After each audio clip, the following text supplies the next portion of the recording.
Сэмэцэн өргөн мөндөд үзэгчтэй та бүхэндээ энэ сайхан нартай навлаг өдрийн мэндийг хүргэе. За ингээд жижиг байна. Энэ удаагийнхаа дугаараар та бүхэндээ өөрийнхөө амьдралдаа мөрддөг алтан 10 сайхан дүрмийг танилцуулъя гэж бодлоо. За тэгээд олон талын уншихуугаар шууд эхний дүрмээс эхлэе. Хамгийн ихэнд first things first буюу өнөөдөртөө хийж чадах зүйлээ заавал өнөөдөрт нь дуусгах гэсэн дүрмийг би баримталдаг. Өнөөдөр ямар нэгэн зүйл төлөвлөөд тэрийг хий гэсэн бол заавал та бүхэн хийж дуусгаж байгаарай. Тэгээд юмыг ингээд аргачлуулаа за маргааш гэж хойш нь тавихгүйгээр өнөөдөртөө хийж дуусгах юм бол дараагийн ажил чинь ч гэсэн танд хөнгөлөлтөд их амар байх бах. Түүнээс гадна яг тэр өдөрт чинь үнэхээр том emergency ч юм уу эсвэл хэцүү хүнд нөхцөл байдал гараагүй л бол яг тэр өдрийнхөө зүйлийг тэр өдөрт нь хийж дуусгаж байгаа гэж зөвлөмөр байна. За ингээд үүний дараа хоёр дахь дүрм маань болохоор би юмны дандаа цөрөг муу зүйлсийг одоо хардаг. Одоо юмны дандаа муухайг нь ярьдаг хүмүүсээс жоохон зайгаа байхыг хичээдэг. Ягаад гэх юм бол би яг өөрөө эсрэг хүн нь одоо ямар ч муухай юм байсан.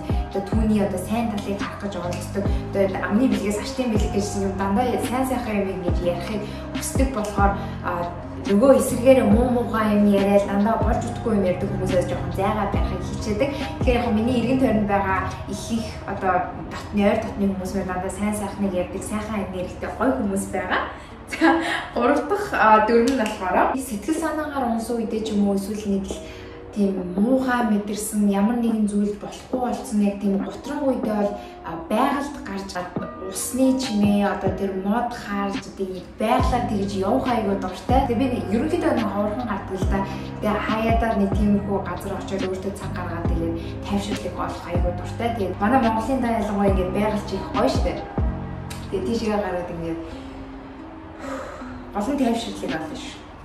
За дөрөв дэх дүрм маань миний хамгийн дуртай дүрмүүдийн нэг.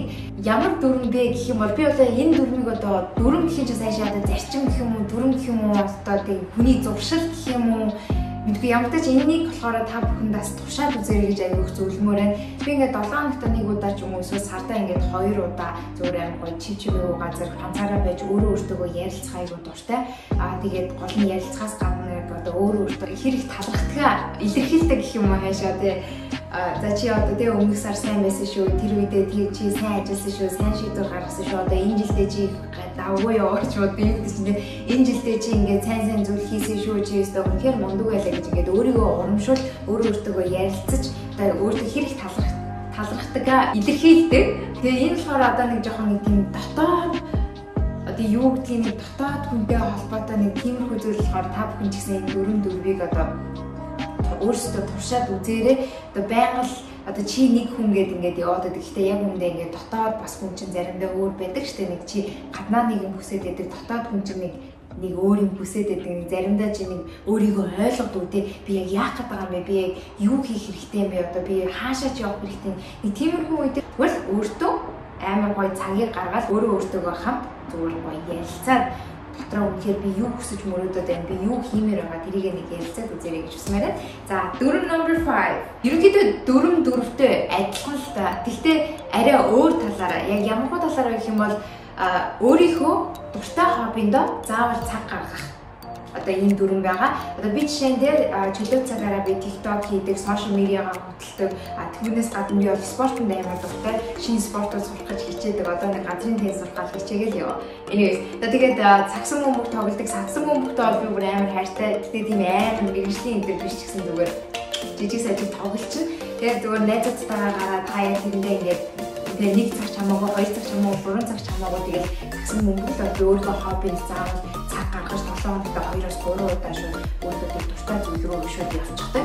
Тэгээд үүний одоо яг давуу тал нь юу юм бэ гэх юм бол одоо амьдрал зөндөө олон юмуд ингээд тохиолдож байдаг шүү дээ. Бид нар тоолонтой хариуцлагууд байгаа. Том одоо хийж бүтээх ёстой тийм даалгаврууд, мишн тийм өөр юмнууд байгаа. Тэгээд түүнээс гадна одоо хичээл ном байна. Тэгээд Мэдгүй зүгээр амьдрал амар их юм тохиолдод байгаа. Тэгээд энэ дунд ингэж амар яваад стресстэй те ингэж явж яагаад өөрийнхөө дуртай зүйл ганц 2 цаг гаргачих болохгүй гэж. Тэгээд зүгээр нэг ганц 2 тоглоод ирэхэд ямар их ирж үжтэй бүр ямар их за одоо энийг ингэж хийх ёстой юм гээд нэг тиймэрхүү нэг гоё энергиуд нар гарч ирээд байд юм шиг надад санагддаг. Тийм болохоор тэгээд 7 хоногт ядаж би 2-3 удаа заавал өөрийнхөө дуртай зүйл хэдэн ч цаг хамаагүй зарцуулдаг. Та бүхэнд ч гэсэн зарцуулаарай гэж би зөвлөмөр байна. За, дүрм number 6. Шинэ юм сурах. шинэ юм сурахыг айгүй хэрэг үлддэг. Одоо юу лээ? Одоо юм сурахад бол илүүдгүй шүү дээ. Сур бас дахин сур. Нэг үг би сонсч ирсэн юм аа. Чи хизээ хамгийн ухаантай чи хизээ өөрийгөө хамгийн ухаантай гэж мэдэрдэг байдгүй. Би шинэ юм сурах болгондоо би өөрийгөө ухаантай гэж мэдэрдэг. Гэт нэг энэ үгийг сонсоход надад амар таалагдчихсэн. Тэ хаана хизээ сонссноо би мартчихад шинэ юм сурахад заримдаа ингээд амар залхуу хүрдэгч гэсэн нэг тийм өөрийгөө жоохон дайчлаад үзэхэд ингээд урууг юм шиг санагдав. Би чи ингээд бараг нэг сумаар хоёр тулаа болоод байгаа байхгүй. Чи өөрийгөө дайчилж ингээ өөрийгөө залхуу зан артаа аваад чи өөрийгөө дайчилж чи шинэ юм сурах гэдэг. Тэнгүүр тэр нэг тал нөгөө тал нь болохоор чи шинэ юм сурчлаа. Ингээд юм хоёр дээр дайчин зангаач хөгжүүлж чи шинэ юм ач сурч. Ингээд нэг сумаар хоёр тулаа болоод би өөрөө л болохоор тэгж ойлгодог. Тийм бол тав хүн ч гэсэн одоо ингээд юмны дандаа ард суугаад наад чи надад хэрэггүй дээ. Ерөөсөө тийм юм бодохгүйгээр зүгээр сурах юм одоо сурч мэдих юм гарч ирэх юм бол тэрийгээ тэгээд цаг тухайд нь сурч мэдээл ядаж жоохон ч гэсэн мэдлэг аваарай гэж би зөвлөмөр байна. За 7 дахь нь болохоор ерөнхийдөө өмнөх 6-таагаа жоохон төстэй дайчин надад бууж өгдөггүй заагаа улам сайн хөгжүүлэх гэх юм уу да. Одоо шинэ хаана ямар чаленж хаана ямар тэмцээн уралдаан одоо тэгээд чадах хэмжээний тийм уралдаан болох юм бол би заавал ордог. Би өөрийгөө сорж үзмээр байна. Би бусдаас одоо өөрийгөө ямар левел явж байгаагаа мэдмээр байна те. Хэрвээ би дутуу байх юм бол би тэрийгээ level up page дээр нь болгомоор өөрийгөө хөгжүүлмээр байна гэх мэтчлээ. Хүн ерөнхийдөө ингэдэг гинэ. Тэмцээнд орохоороо одоо нэг толгой өдөр чинь ер нь ингээл амар нэг зөв фокустэй ажиллаад идэг штэ нэг тийм тухайн үедээ бараг ингээд энгийн байдаг үеэс илүү хурдан сэтгэж мэдгээд хүний тэмцээнд ороодохоор хүний ингээд тархины хөгжилт ингээд амар хурдцтай ингээд хөгждөг гин. Одоо тархин хурдцтай хөгждөг гинэ. Тэр одоо ингээд зүгээр тухайн үед хүмүүс ингээд comfort zone орчдөг штэ нэг тийм зүгээр нэг 50 zone доо яг өөрийнхөө нэг тийм амьдрдаг амьдралтай орчдөг. Тэгээ нэг тийм challenge ер нь өрсөлдөөн тэмцээн уралдаан юу ч гэсэн тэрэнд ингээд орохоороо одоо өөрийгөө нэгдүгээртэй чигээр одоо хамтлан тайван байгаад байгаа зөөнөөс чи гаргаж өгч ин өөрийгөө чи хүмүүст нээж ин өөрийгөө юу чаддгийг харуулж ин дээрээс нь чи давхар ингээд чиний тархичин бас ингээд хурдан хамтдаа хөгжөөд байгаа хгүй цаг тухайд. Тэгэхээр зүгээр ингийн ингээд ном бариад уншсан чи тэмцээнд ороод бас ингээд өөрийгөө сорьсон. Миний бодлоор баг тэмцээнд ороод өөрийгөө сорьсон амар гоё яхаа. Тэгээ тэр хоёрын хооронд чи асар том ялгаа. Гэтэ би та бүхний зүгээр бити ном унш бити ингэдэг гэж байгаа юм бол биш. Зүгээр чиний хэмжээний чиний чадах ямар нэгэн зүйл чиний шинэ сурсан эсвэл тэ мэддэг зүйл байх юм бол тэр чинь тухайн ямар нэгэн уралдаан тэмцээн дээр зохиогдох юм бол чи би чамд заавал ороорой орж тэ өөрийгөө дайчин зан өөрийгөө бууж өгдөггүй тэ тиймэрхүү гой зан характеруудаа ингээд гаргаж ирээд өөрийгөө олоосоо гэж хүсэж байна. За 8 дахь нь болохоор би өөртөө шинжилэлт хийх аягүй дуртай. Яг ямар хөдөлгөөний шинжилгээ гэх юм бол янз бүрийн шинжилэлт хийх дуртай. Ерөнхийдөө өмнө жил та бүхэн миний видеог үздэг байсан бол өмнө жил өөрийнхөө одоо энэ гадна төрөх одоо энэ мэнзэн хөмсөг одоо тэр юу гэдгийг баг их юмдаа ингээд нэг шин өөрчлөлтүүд хийгээл зарим туршилтууд нь фейлсэн одоо тэр хөмсөг бол тэр чигээрээ фейлсэн зарим туршилтууд нь амжилттай болсон одоо мэнзэнгээ авч байгаа. Гэхдээ манайхаа тэрэн дээр жоохон болгоомжтойгаар надаас тэрийг бол амар олон хүмүүс асуудаг. Anyways, дөрөвгөө буцаад оръё. Тэгээд зүгээр өөртөө тэгээд хаяа гоё шинжилэл хийж явах надад амар гоё юм шиг санагддаг. Яагаад гэх юм бол чи ингээд өөрийгөө өөр талаас нь айгу харж чаддаг. Одоо би тэгээд өсмөсөөрөө бол нэлээд лас хөргөн тоглож төсөө янз янзын өнгөн тойргон жижигч болгон буцаад ч ургуулна тэгжээч нэг одоо өөрийгөө олох бас нэг арга зам юм болов уу гэж би зүгээр ер нь ойлгоод байгаа шүү. Өөрийгөө өөр талаас нь хараад би бас нэг ийм хүн байж чадах юм бол одоо ийм дүр төрх надад зогтдоггүй юм байна те. Тэгэл байнга л өөрийгөө ингээд ухаастай би гэж хүн хинбэ гэдэг одоо энэ зүйлд бол шинжилэлт бас айгүйх нөлөөлдөг гэж би боддог. За тэгээд энэ жил болохоор яг ямар төрлийн шинжилэлт өөртөө хийж явж байгаа гэх юм бол тэгээд ойрын хэдэн үед гараад байгаа одоо миний влогод одоо гэр орноо тогтчлал тий одоо амьдрах орчноо жоохон сольж шинжилж байгаа. Амьдрах орчноо солиод өөрчлөөд шинжилэлт хийгээд тий ингээд явсан чинь надад амар гоё байсан. Бүр нэг бараг нэг өмнө жилийн өөрийнхөө өсийг тайраал өөрийнхөө одоо тий нүүр амны энэ тентхийг ингээд оролдчихсноос ингээд эргэн тойрондоо би шинжилэлт хийгээд явсан надад баг хамаагүй зөв үр дүнтэй надад маш сайнаар нөлөөлсөн гэх юм одоо миний сэтгэл санаанд ч тэр одоо юм бодож юу яадаг ийм юмнуудад те миний амьдрал одоо нэлээд гоё одоо тийм зөв юу мэрч юмтэй одоо зөв өөрчлөгдсөн гэж би одоо хэлэх юм уу да.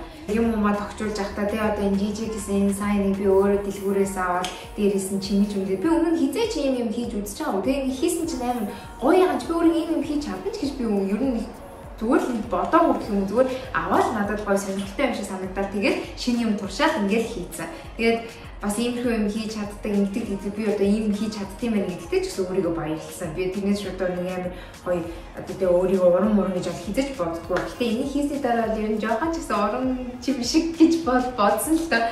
Гэтэ энэс бүгдээ тэгээд миний энэ удаагийн хэлэх гээд байгаа найз төрөмх юм бол үргэлж шинжилтийг ингээд хайж яваарай. Одоо тэгээ зөв шинжилт рүү гол нь ингээд шинэ юм сураад ч юм уу шинэ юмыг илэрхийлээд явах юм бол чи өөрийгөө ч гэсэн шинээр ингээд харах бас нэгэн арга шүү. За ингээд 9-р нь болохоор би юм болгон дээр амар сэтгэлээрээ хандахыг хүсдэг. Чадахгүй юм байсан ч юу нь чаддаг юм шиг. Гэхдээ бүр чадахгүй юм бол чаддаг юм шиг бол хизээж тэгж дүрхэсэхгүй л те.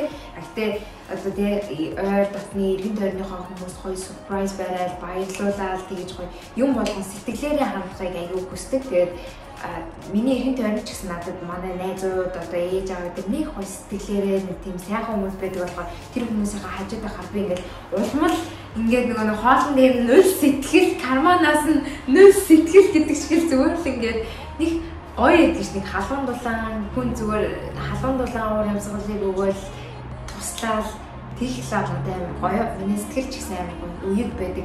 Тэр хэмжээгээр надад ч гэсэн зөрөөд амар гоё зүйлүүд зөндөө ирдэг. Тэгж бас тусалж дэмждэг бас найз ах ихч дүүнэр та бол зөндөө баярлж явдаг. Тэгээд та бүхэндээ бас баярлалаа. За хамгийн сүүлийнх нь болохоор нэг хамгийн сүүлийн 10 дахь дөрөв нь болохоор нэг жоохон шашинлаг гэх юм уу да. Одоо юу гэж шашинлаг юм. Угсаа та бүхэн мэдж байгаа би бол ингээд гадаадд амьдардаг.